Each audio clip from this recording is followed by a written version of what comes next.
Yan. Dito naman mga kababayan, sa bagong video na naman na inilabas ni Manong Sabit mga kababayan, na kung saan, di ba kung matatandaan nyo kahapon yung tinalakay natin English version. Ngayon mga kababayan, ito naman yung Tagalog version. So ngayon ito, pakinggan po natin. Talagang inaaraw-araw niya si PBBM, no? Iba talaga magtampo yung nag-antay.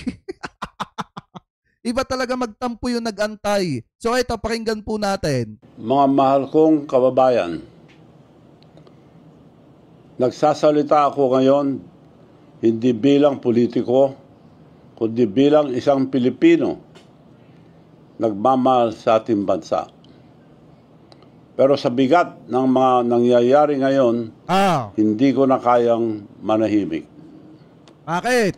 Akala ko noon, asenso na talaga ang Pilipinas. Pero ito, binabagsak na naman tayo ng korupsyon. Ang taas na ang mga bilihin ngayon. Tuloy-tuloy pa ang pagbaha. At ang pinakamasama, bilyong-bilyong piso ngayon ang nawawala gawa ng korupsyon ang mga proyekto panggobyerno. Itong flood control scandal ay ang pinakamalaking katiwalian na nasaksihan ko sa buong buhay ko. 8 presidente na ang aking nasaksihan na namuno sa bansang ito.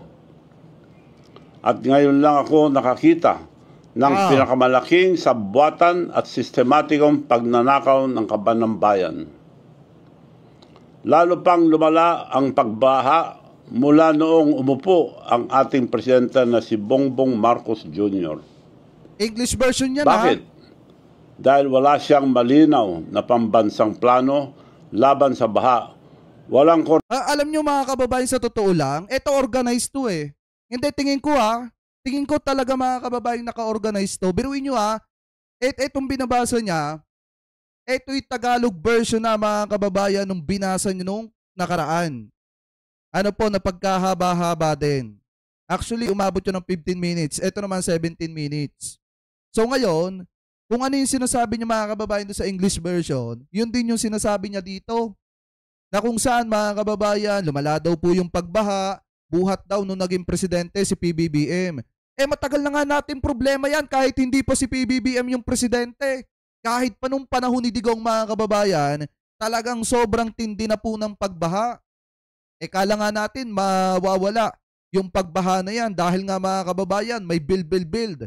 Etong si dating Pangulong Rodrigo Duterte at kasama na po dun sa build na yon yung mga flood control. Di ba kung matatandaan nyo, dati pang tinutuligsa ni Senator Ping Lacson yung issue ng flood control na yan sa panahon ni Digong dahil nga sobrang laki ng budget po dyan. Kaya nga kung tutusin, dapat ang ginagawa ng administrasyon ni PBBM ngayon, nire-refer na lang yung mga or pinapatibay na lang yung mga flood control na nagawa sa panahon ni Digong. Kaso nga lang ang problema, wala naman talagang flood control na nagawa sa panahon ni Digong. Kaya nga binabaha pa rin ng Pilipinas. Anyway, tuloy pa natin. Koordinasyon sa local government o mga governors o mayors at wala man lang nag-counter-check kung natayo na ang mga ito o hindi at nabayaran na ito ang gobyerno bago pa lang maumpisahan. Kawawa ang ating mga magsasaka. Binabaha pa din at ang kanilang tanim dahil palpak ang flood control project sa bayan nila. Tuloy-tuloy pa rin ang malakas na pagdaloy ang baha na sumisira sa mga tahanan ng mga pamilyang Pilipino. Buong bansa natin ay nagdurusa, lalo na ang mga mahihirap. Dapat kasi, wait nga lang, search nga natin, rally in Ilocos Sur. Yan. Ito, kita nyo, nakalagay agad. Dahil doon sa dredging ata yun. Ayan, sabi dito, rally, August 4 rally kontra dredging. Puro Kawayan, Ilocos Sur. Ayan yung nakalagay dito. Ito dapat manong sabit. Ito dapat manong sabit yung tinitingnan mo. Kung talaga may malasakit ka sa mga kababayang Pilipino natin, bakit di mo itigil yung dredging dyan? Sa inyong lugar, ito. Ah. Ah.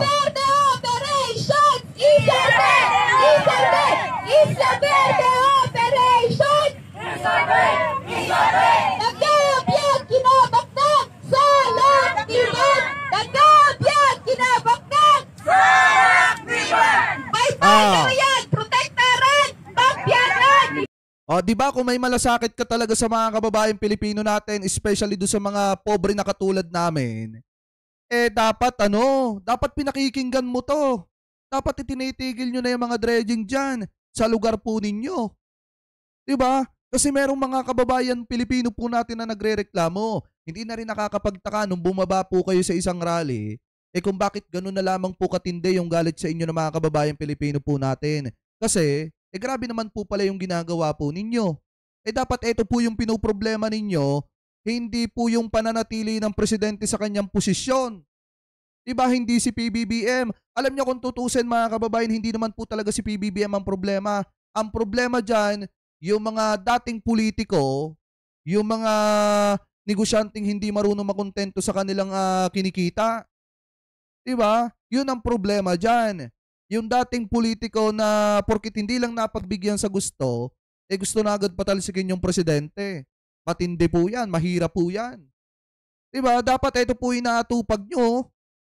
Ayan nagrarally, humihiling na i-stop na yung mga dredging dito po sa may Ilocos Sur. Anyway, tuloy pa natin mga kababayan dito kay Manong Sabit. Ang administrasyon nito ay gumastos halos 500 bilyong piso para sa flood control lamang. Sabi nila may 9,800 flood control projects. Kung ganun, bakit palala ng palala ang baha? Tandaan natin, ang pera, ang ating bayan ay hindi basta-bastang nailalabas. May proseso yan. At sa dulo ng proseso, isang tao lang ang may hawak ng desisyon, ang Presidente ng Republika ng Pilipinas. Bago pa man makarating sa Kongreso ang budget, ang Pangulo muna ang nag-aproba ang lahat. Tawag dito mga kababayan, anong silbi ng power of the purse? Diba? Sa kanya muna dumadaan ang National Expenditure Program or NEP. Ang plano kung saan mapupunta ang bilyon-bilyon pera ng gobyerno. Pagkatapos ng NEP, ang Department of Budget and Management or DBM at ang Department of Public Works and Highways or DPWH ang naglalabas at nagpapatupad ang mga proyekto ito. Itong mga departamentong ito ay reporting direkto sa opisina ng Presidente. Hindi sila kumilos ang sarili lang. Sumusunod sila sa direksyon ng Pangulo. Kaya nung naglagay ang Kongreso at Senado ang 450 billion para sa public work at 29 billion lang ang binawas ni Marcos Jr. Ibig sabihin, inapurbahan pa rin niya ang 421. Kita nyo, halata pagka-scripted, no? Halata pagka-scripted, pagka may nagsulat lang at hindi sa kanya mismo galing. Kasi alam nyo mga kababayan, ganito yan Kung yan ay sadyang speech po niya, na siya po yung nagsulat, galing po sa sarili niyang saloobin, hindi na po siya mabubulol-bulol dyan. Mapapansin nyo mga kababayan na nabubulol-bulol po siya dyan. Kasi nga, may sumulat niyan, pinabasa lang sa kanya. Pinabasa lang. Kaya nga kita nyo, pansin na pansin nyo naman, binabasa lang. Bilyon kasama ang sarili niyang pinsan na si Speaker Martin Romualdez. Lahat ng mga malaking proyekto ng gobyerno, bawat flood control project, lahat yan dumaan sa opisina niya. Siya ang nag-aproba ang bawat pondo at siya ang pumipirma taon-taon sa General Appropriation Act or ang GAA na batas ang pondo ng bayan. Kaya alam niya lahat ito. Nagulat ako nung sinabi niya sa SONA, mahiya naman kayo. Bakit kayo? Sinadya niyang linaglag ang mga kasama niya, dapat siya ang mahiya. Hindi ba dapat mga kababayan ang mahiya yung mga ganitong klase ng tao? Wait lang, pakita ko sa inyo. Di ba dapat ang mahiya yung mga ganitong klase ng tao? Nasaan yon? Eto. Ubos na. Marami rin akong nanakaw pero naubos na. Di ba dapat ang mahiya yung mga ganyang klase ng tao? Eto, lantarang umaamin. Marami talaga siyang ninakaw pero ubos na. Ayan no, pakinggan nyo mga kababayan. Baka sabihin ng iba, ayan, matagal na po yan. Marami rin akong nanakaw pero naubos na. So, wala na. Welcome po dito. Di ba mga kababayan? Marami din akong ninakaw pero ubos na. Kaya wala na. Di ba iyan yung mas nakakahiya mga kababayan? Tipin nyo, mas nakakahiya yan. Talagang yung iba nga tinatanggi pa yung pagnanakaw nila pero ito lantaran umaamin no. Marami siyang ninakaw kaya pala ganun kayaman kaya pala kung mamakyaw ng ari-arian talagang sobra. Pero ubos na kaya wala na daw. Ngayon tuloy pa natin to kay Manong Sabit. Nilaglag niya ang mga engineers at contractors para wag nang umabot sa kanya. Sino ba ang may responsibilidad sa bansang ito? Hindi ba kayo, Mr. President? Ikaw ang may hawak ng kapangyarihan at ikaw ang pinakatiwalaan ng sambayanang Pilipino. Pero ngayon, pinasok na ng korupsyon halos lahat ng ahensya ng gobyerno sa ilalim ng inyong pamumuno. At dahil sa pagkukulang mo, nilaglag mo lahat ang ginamit mong para mailigtas lang ang sarili mo. Parang pinapalabas ni Manong Sabit dito mga kababayan na si PBBM ang nakilabang lahat ng mga nangyaring korupsyon. Ibig sabihin kay PBBM lahat napunta. At yung mga tao daw na ginamit ni PBBM, yung mga kongresista, mga senator, inilaglag daw po ni Presidente. Yan po yung pinapalabas ni Manong Sabit dito mga kababayan. Pero ang tanong dito, si PBBM bang isa sa nangontrata ng mga proyekto ng gobyerno? Di ba mga kababayan, si Sir Chavit Singson, yung kanilang construction firm, ang isa sa nangontrata ng iba pang mga proyekto ng gobyerno. Di ba? Hindi naman si Presidente. Kaya nga kung tutusin mga kababayan, tingnan nyo sabi ko nga po sa inyo, kung yan mismo ay galing sa kanya, siya mismo yung nagsulat po niyan, siya mismo yung gumawa niyan, hindi niya na kailangan basahin yan. Kailangan na lamang niya magsalita dyan nang walang binabasa. Pero makikita nyo na mukha atang may nagsulat nito tapos ipinabasa lang po sa kanya. Ang tawag dyan ay isang mahinang leader. Mahina daw. May tanong ako. Bakit hindi imbestigahan ang ICI or ang Independent Commission for Infrastructure ang Ilocos Norte na probinsya mo? Alam niyo ba na karamihan ng mga flood control project doon ay napunta sa mga Diskaya? Halos 2.7 billion ang halaga. Ang balita ko ay may mga proyekto pang binabayaran muna bago pa matapos. Maliban pa sa mga uncompleted or mga ghost project. Hindi lang yon, mas marami pang flood control project na napunta sa paborito nilang contractor na si Mayor Alcid ng Lawag City. Di ba mga kababayan? Tagalog version to. Tagalog version to nung binasa nung isang araw. Yan kita nyo. Gamit na gamit dito si Mayor Alcid ng Lawag City mga kababayan. Ang tanong, bakit ang pinag-iinitan niya yung Ilocos Norte? Bakit hindi niya punahin yung kanya mismong hometown na Ilocos Sur? Diba? Doon may mga nagbibideo mismo, may mga nagrereklamo na may mga proyekto daw doon na palpak mga kababayan. Gaano po kaya katotoo yun? Tayo nagtatanong lang naman. Diba? Mahigit 4 na bilyon ang binuhos ng pondo sa kanya. Ang kandidato mismo ng Pangulo at paboritong kontraktor nila mula nung konsehal pa lang si Mayor. Bakit hindi ito iniimbestigahan? Kung nagagawa niya yan sa sarili niyang probinsya, paano pa kaya sa buong bansa? Kaya hinahamon kita, Mr. President, kung talagang tapat ka Unahin mong patunayan sa sarili mo ang probinsya mo. Ipakita mo muna ang iyong kredibilidad. Mahina ba? Hindi, okay naman. Malakas naman yung sounds natin, mga kababayan. Tuloy natin, tuloy natin. Bago mo ipasa ang sisi sa iba. Inanyayan ko ang mga kabataan, ang mga religious group na pumunta sa Ilocos Norte at samahan ng ICI sa pag-imbestiga sa mga flood control project doon. Magsama kayo ng media para hindi may tago ang mga pag-imbestiga ng ICI. Tingnan niyo po kung paano nila ako patataymikin. Ibabaliktad nila ang kwento. Gamit nito, walang basehan na plunder case laban sa akin. Pilit nila akong sinisiraan dahil pinili kong magsabi ng totoo.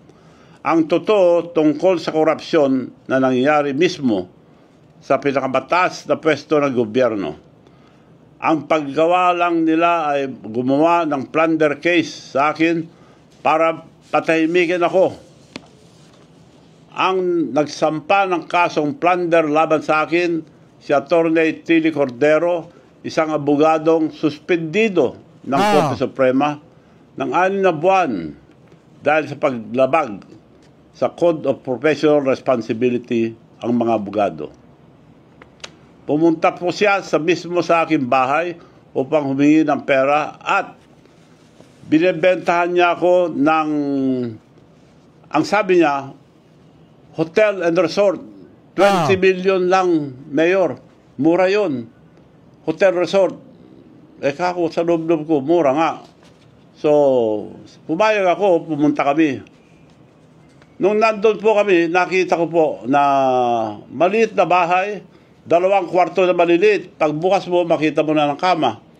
At napakaliit ang bahay, napalaki lang dahil eto sa picture, makita nyo, ang likod ng bahay niya, nag-encroach pa sa river canal para lumaki lang yung bahay na binibenta sa akin.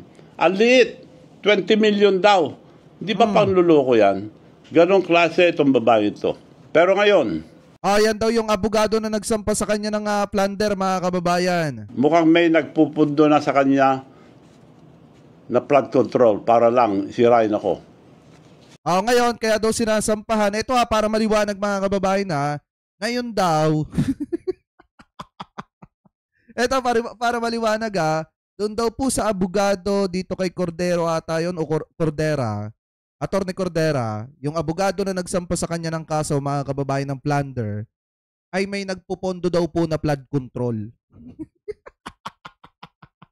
Yun yung sabi may nagpupondo daw, mga kababayan, na flood control. Pinsan siya ng mayor na tinalo ko sa bayan ko sa Narbacan. Si former Mayor Edgar Zaragoza, na siya ang pinaka-corrupt na mayor ng Ilocos Sur. Sa pamumuno ng pamilya nila ng 33 years, halos walang nangyari, walang bagong building, bagong palengke, or bagong municipal hall. Mga ghost project lang. Ang pinakamasamang ginawa niya ang mga mag-imbento ng mga ghost farmers.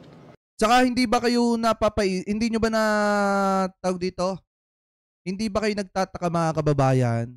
Pero inyo, nakapaglabas siya 2 magkasunod. Tagalog version at saka English version, etong binabasa po niya. Buhat ng nagsalita si Presidente ng kailangan may makulong dito, titiyakin ng kanyang administrasyon na may mga makukulong dito na sangkot sa maanumalyang flood control o mga nakinabang o kumikbak. Tapos, after po sabihin ni Presidente yon, kita nyo 2 beses naglabas ng ganitong statement.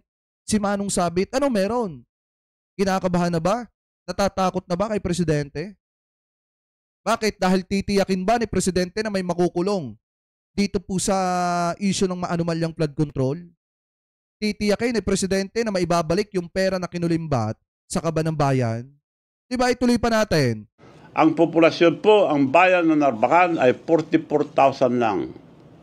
Ngunit sa isang maliit na barangay Nag-register po siya ng halos 65,000 ghost farmers. Kung saan 80 farmers lang ang nakarehistro. Yan ang kaso ang dapat atupagin ang ombudsman.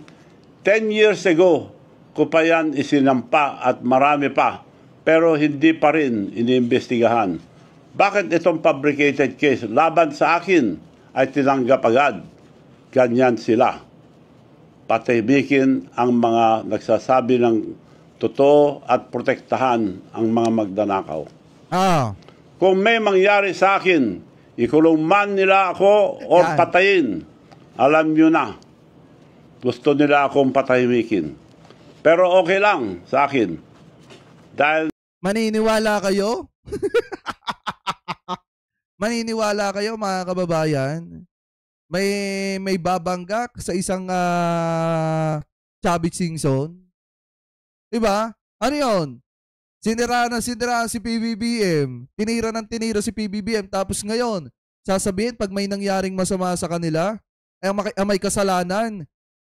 Ang presidente, ang gobyerno ni PBBM dahil gustong patahimikin. Ano yun? Nakapaglingkod na ako sa ating bansa at nasabi ko na ang mga katiwalian ang administrasyong ito. Ulitin ko po, payag akong magpakulong kung totoo ang kasalanan ko, na may kasalanan ako. Ako po ay isang tao na may isang salita. Sana po magising na tayo. Ilang beses ba natin pagbibigyan ang isang pamilya na magnanakaw sa kaban ng bayan natin? Ay, grabe. Never again. Tigilan. Ito yung tunay na magnanakaw. Ito yung tunay na magnanakaw. Umamin nga eh. Marami rin akong nanakaw pero naubos na. So, wala na. Diba? Yan yung legit na magna. Inamin niya mismo eh. Na natin itong panluloko nila. Ito ang pagkakataon natin dahil alam na natin sino ang totoong mastermind. Matuto na tayo. Piliin natin ang katotohanan kahit mahirap. Pilitin natin yung tama. Huwag tayong matakot. Dahil laban natin ito sa mga korap na opisyal ng ating bansa. Mga kababayan, hindi tayo bobo. Hindi tayo pipi. Panahon na para sabihin, tama na, sobra na. Kaya ngayon, hinihiling ko sa inyong lahat, sama-sama tayo laban na ito para sa ating bansa. Huwag natin hayaan ang ICI na binuo ang Pangulo mismo ang magdikta ng limitasyon na investigasyon nito. Dapat payagan natin ibang grupo na malayang makapagtanong tulad... Hindi, dapat ganito kasi. Ako maniniwala ako makabayan siya eh. Kung ang sinabi niya, dapat kayo, taong bayan, pumunta kayo ng Ilocos Norte, pumunta kayo ng Ilocos Sur. Sabihin nyo sa ICI na mag-imbestiga dun sa dalawang lugar na yon. Hindi yung sasabihin mo lang sa Ilocos Norte. Paano naman sa Ilocos Sur? Wala bang nangyayari ng mga ghost project doon? Di ba dapat kung ikaw ay totoong makabayan, sasabihin mo na sige, pumunta kayo sa Ilocos Norte, mag-imbestiga doon ng ICI at dapat mag-imbestiga din doon sa Ilocos Sur. Dapat ganon.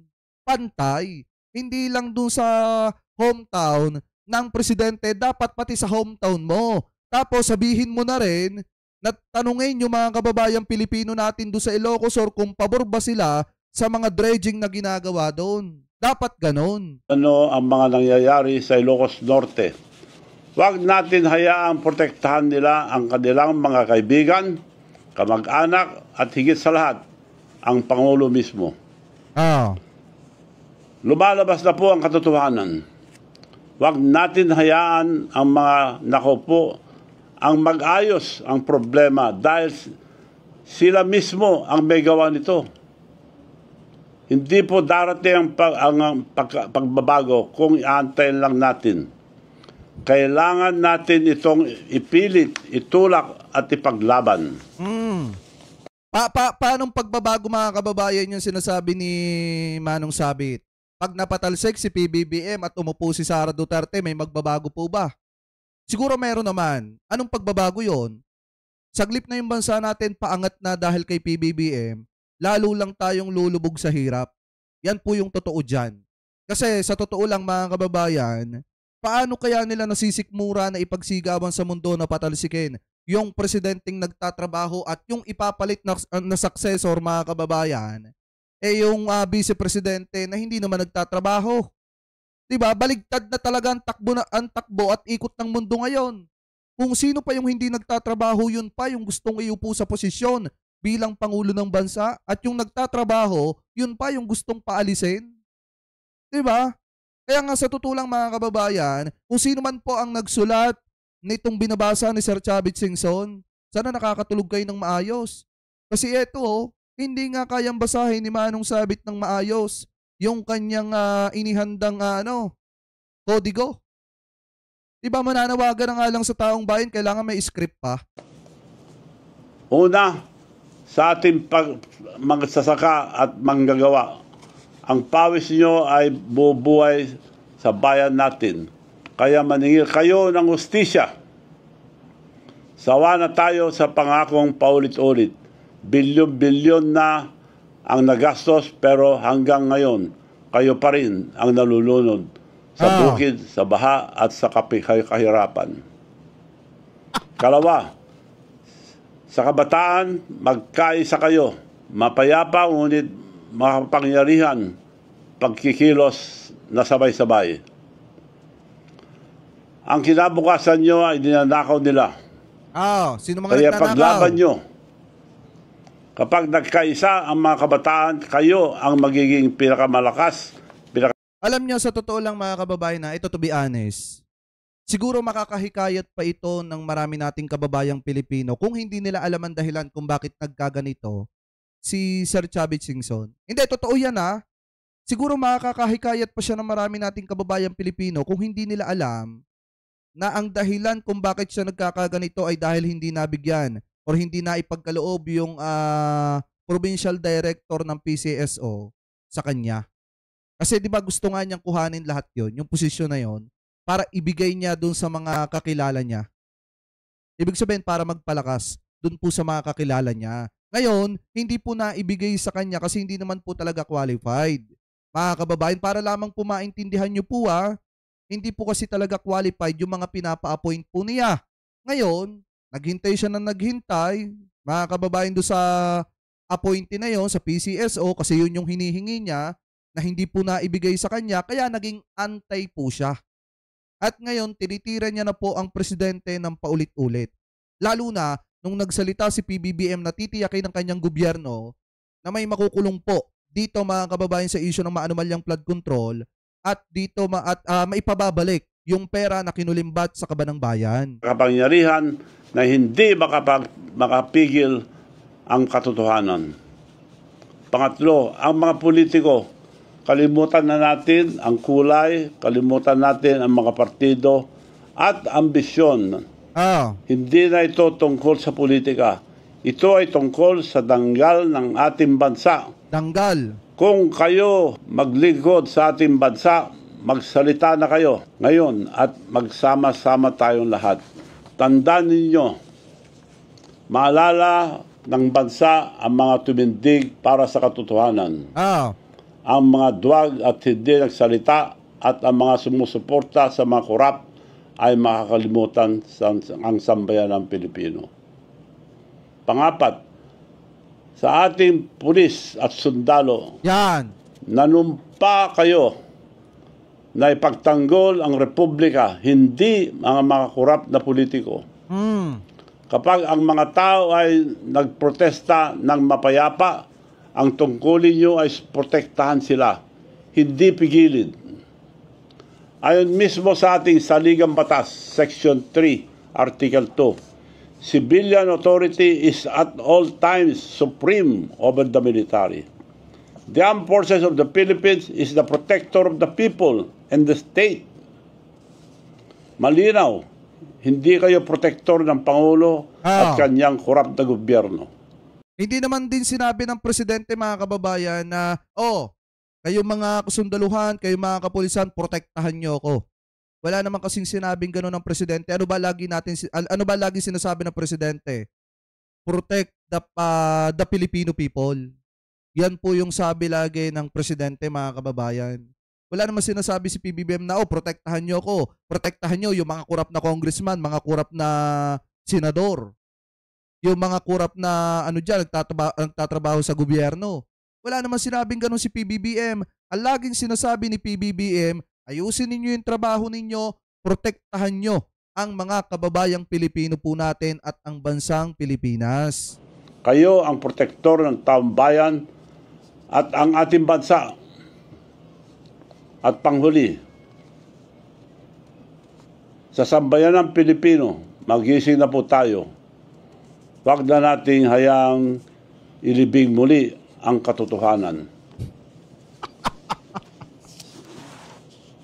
Sawa na tayo sa kasinungalingan, sawa na tayo sa pangurakot, humingi tayo ng pananagutan. Imbestigahan ang Ilocos Norte, imbestigahan ang bawat proyekto, bawat pangalan. Ang dami niyang sinabi about sa Ilocos Norte, pero yung Ilocos Sur hindi niya naisama dito sa kanyang kung talagang transparent siya, ha. Walang exempted, walang kamag-anak, walang kaibigan, walang crony. Ilantad ang bawat ghost project, bawat perang ninakaw sa kinabukasan ng ating mga anak. Kung ang isang leader ay hindi kayang akuin ang kasalanan ng kanyang gobyerno, mas mabuti pang magbitaw siya kaysa ipagpatuloy ang panglilinlang sa bayan. Huwag niya na sanang antayin magalit pa ang tao, baka mas masama pa ang mangyayari sa kanya kaysa tatay niya na pinatalsik ang buong bansa. Grabe, no? Kaya tumindig tayo, magsalita tayo, kumilos tayo ngayon bago pa maubos ang kaba ng bayan. Gawin natin ilaw ang ating kinabukasan ang katotohanan. Sapagkat bawat pera, ninakaw, at bawat proyektong pinabayaan ay may kapalit na luha, gutom at buhay ng mga Pilipino. Maraming salamat po at pagpalain tayo ng Panginoon. Mabuhay ang Pilipinas. Ako po si Manong Chavit. Ayan. Kung titingnan nyo mga kababayan para sa akin, kung papakiramdaman lang natin yung gustong mangyari ng taong bayan ngayon, ang gusto ng mga kababayan Pilipino po natin may makulong, may managot dito po sa issue ng maanumalyang flood control. At hindi po natin nakikita na yung mga kababayan Pilipino po natin na nag-aasam nun gustong patalsikin si PBBM. Bagkus nga mga kababayan, bumibilib sila sa presidente. Bakit?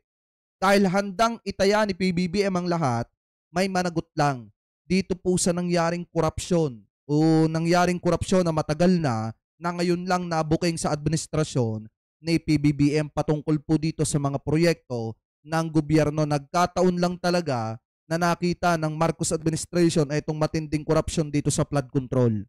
So ngayon, ang gusto ng mga kababayang Pilipino po natin, may managot po dito.